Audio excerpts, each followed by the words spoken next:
Selamat malam Bu Rianti, izin memperkenalkan diri, nama saya Hanum Kamila Firdausi dari kelas 12 MIPA 3, nomor absen 11. Pada kesempatan kali ini bersama dengan rekan siswa saya, yaitu Ivan Novalen Setiawan yang juga dari kelas 12 MIPA 3 nomor absen 12, kami akan mempresentasikan materi kami yang berjudul pemanfaatan mutasi. Mutasi merupakan perubahan dalam bentuk, kualitas, atau sifat lainnya. Dari kalimat tersebut, kita bisa memahami bahwa mutasi bisa membawa dampak yang baik maupun dampak yang buruk pada suatu individu.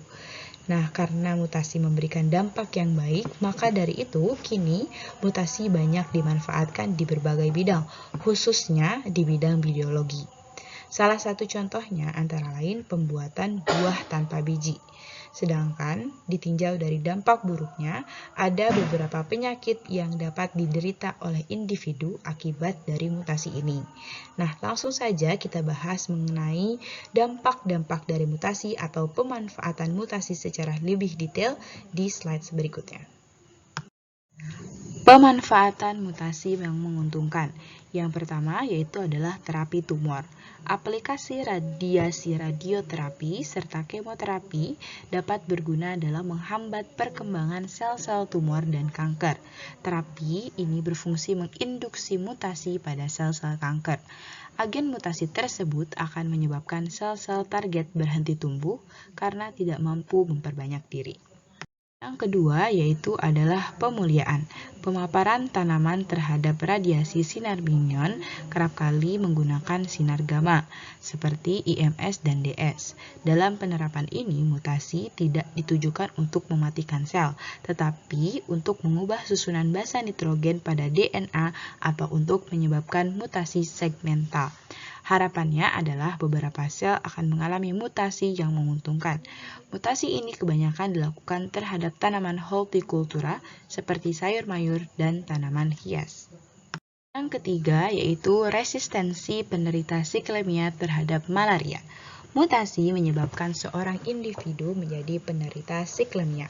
Kondisi ini membuat individu tersebut memiliki bentuk sel darah merah menyerupai bulan sabit.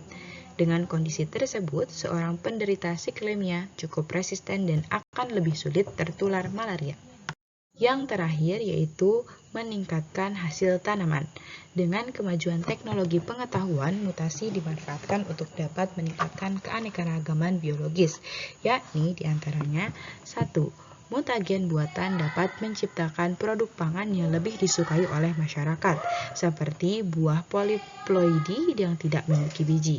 Yang kedua, bibit unggul dapat diciptakan atau dibentuk dengan memanfaatkan mutasi, bahkan dapat menjadi spesies baru yang memiliki sifat yang diinginkan, atau dengan kata lain terjadi proses evolusi. Yaitu sindrom Turner. Sindrom Turner adalah suatu kelainan yang terjadi pada perempuan di mana mereka kekurangan satu kromosom X. Secara totalitas, jumlah kromosom bisa dilihat cuma ada 45. Dan bagi gejala yang dialami penderita Turner adalah infertilitas. Dan selanjutnya yaitu sindrom Jacob. Sindrom Jacob adalah kelainan yang terjadi pada lelaki di mana mereka mempunyai kelebihan satu kromosom Y. Secara totalitas, jumlah kromosom bisa dilihat ada 47. Kromosom Y tersebut diwariskan oleh ayah secara spontan saat pembentukan sperma. Dan bagi gejala-gejala yang dialami penderita Jacob adalah kesulitan berbicara, pertumbuhan yang terhambat, dan lain-lain. Dan selanjutnya, kita mempunyai sindrom Klinefelter. Sindrom Klinefelter adalah kelainan yang terjadi pada lelaki di mana mereka mempunyai kelebihan satu kromosom X. Secara totalitas, jumlah kromosom bisa dilihat ada 47. Dan bagi gejala yang dialami penderita Klinefelter adalah penampakan fisik di mana payudara tersebut membesar. Dan selanjutnya, kita mendapati sindrom fatal, atau juga bisa disebut trisomi 13, di mana seseorang mempunyai kelebihan satu salinan kromosom pada kromosom ke-13. Dan bagi gejala-gejala yang dialami penderita fatal adalah perubahan fisik, di mana satu atau dua mata menjadi lebih kecil, bibir sumbing, dan kelebihan jari tangan atau jari kaki. Selanjutnya, kita mendapati sindrom Edward. Sindrom Edward adalah kelainan di mana seseorang mempunyai kelebihan satu salinan kromosom pada kromosom ke-18. Dan bagi gejala yang dialami penderita sindrom Edward adalah perubahan fisik, di mana jari yang tumpang tindih dengan kondisi telapak tangan yang menggenggam. Dan selanjutnya, kita mempunyai sindrom metafemale, yang pada umumnya terjadi pada perempuan, di mana perempuan tersebut mempunyai kelebihan kromosom X dan secara totalitas jumlah kromosom bisa dilihat ada 47. Dan bagi gejala-gejala yang dialami penderita metafemale adalah pertumbuhan yang terhambat dan kemampuan kognitif yang terhambat.